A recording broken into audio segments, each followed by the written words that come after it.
From Carcassonne, we drove to Toulouse.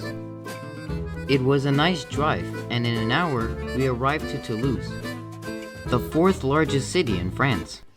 Toulouse is situated at the junction of the Garonne Canal and Midi Canal, where the Garonne River curves.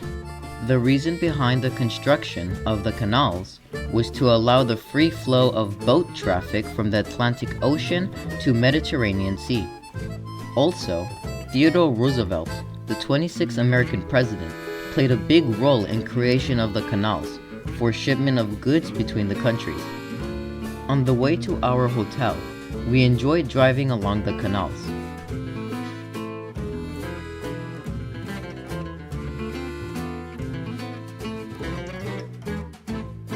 Toulouse is over 2,000 years old and has the nickname the Pink City due to the terracotta color of the brick buildings. Local clay contains a lot of iron oxide that gives the brick its pinkish color. Soon, we arrived to our 4-star Novotel Wilson Hotel. It is located in the center of Toulouse, close to everything. We entered a spacious lobby of a renovated historic building. We were surprised to see miniature golf, table tennis, and other activities which were offered there.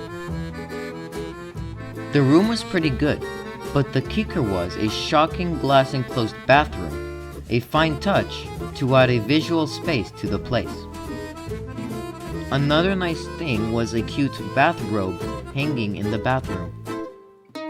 After we settled down, we got together to eat.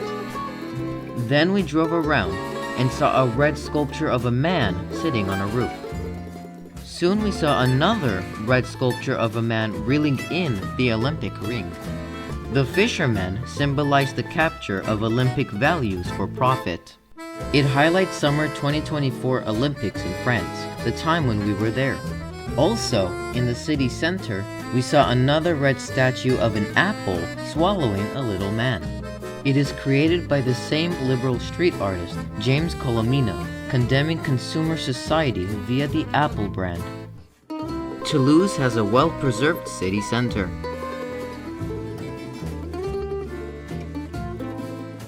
It is a modern city with trams, buses, and automatic driverless metro. Many buildings feature beautiful facades with forged black iron balconies. We were surprised to see a street renamed from Theodore Roosevelt to Franklin Roosevelt, the 32nd US president, for his role in World War II.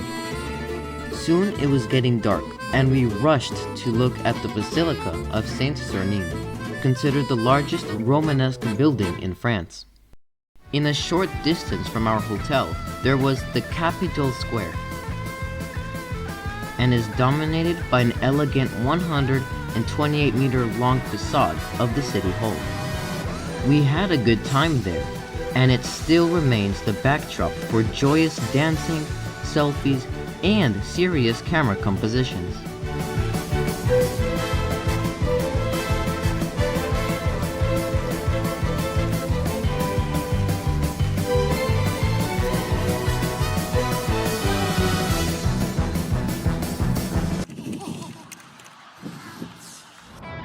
Next morning, we decided to visit the Space City, located in the outskirts of Toulouse. Toulouse is the center of aeronautics industry in France. Airbus has the headquarters here.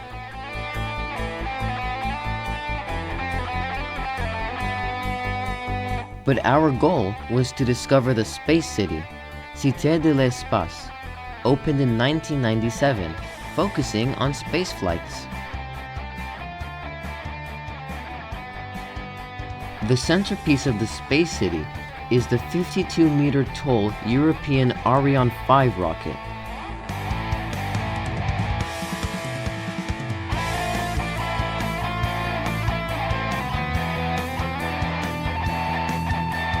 Another major interactive exhibit is the Soviet space station prototype Mir. We got a chance to look at the early times, living and working conditions of the astronauts in space. What is it? Like a docking? This is docking module where it connects to the station. Each module is connecting to the station through this hole, through the dock. But the lid, what does the lid do? Opens up when you dock. After you dock, it opens up. It was also interesting to see the old-style control panel, the outdated Hewlett-Packard American computer used by the Soviets, and the old Soviet newspaper, the Red Star. Another peculiar outside exhibit was the American rover prototype.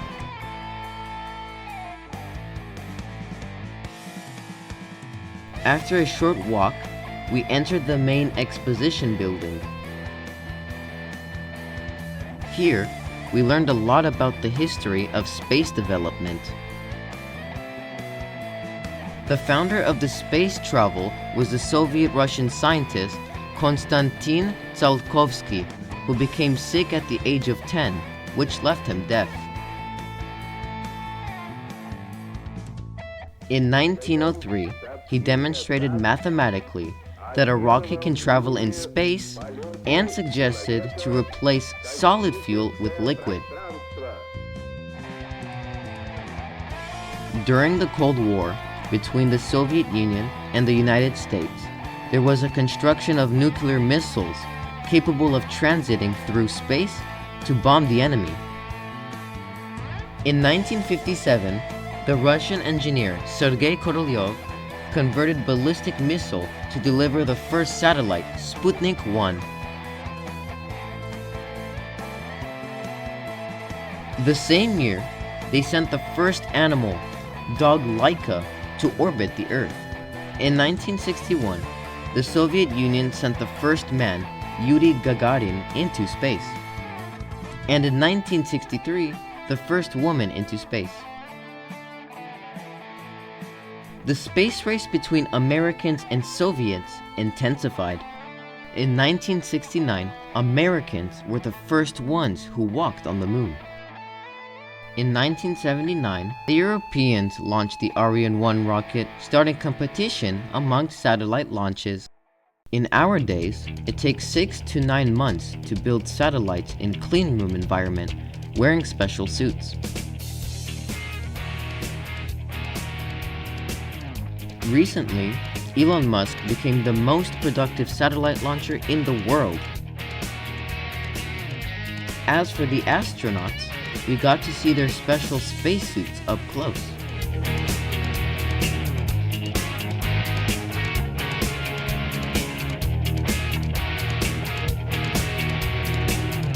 We also strolled on the sandy carpet, simulating the moonwalk. Later, we watched a short documentary. I'm astronaut Charlie Duke. I was the 10th man to land on the moon in April 1972. There's no organic material like soils like we have here on Earth. It's pulverized rock, and so the moon is covered with this gray dust. Maybe the housing on the moon will look like this. In another section of the pavilion, we were able to look at the real meteorite from outer space. We also got a chance to go to IMAX Planetarium. The experience was great, but the most fun was attending the Loon Explorer Pavilion. First, we watched a short presentation.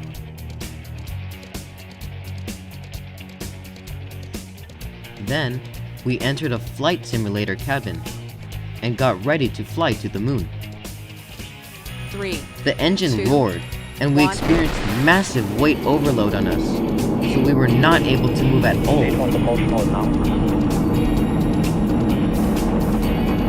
It lasted about 15 seconds, and after that, the experience was over. It is certainly amazing how the astronauts deal with overloads in space.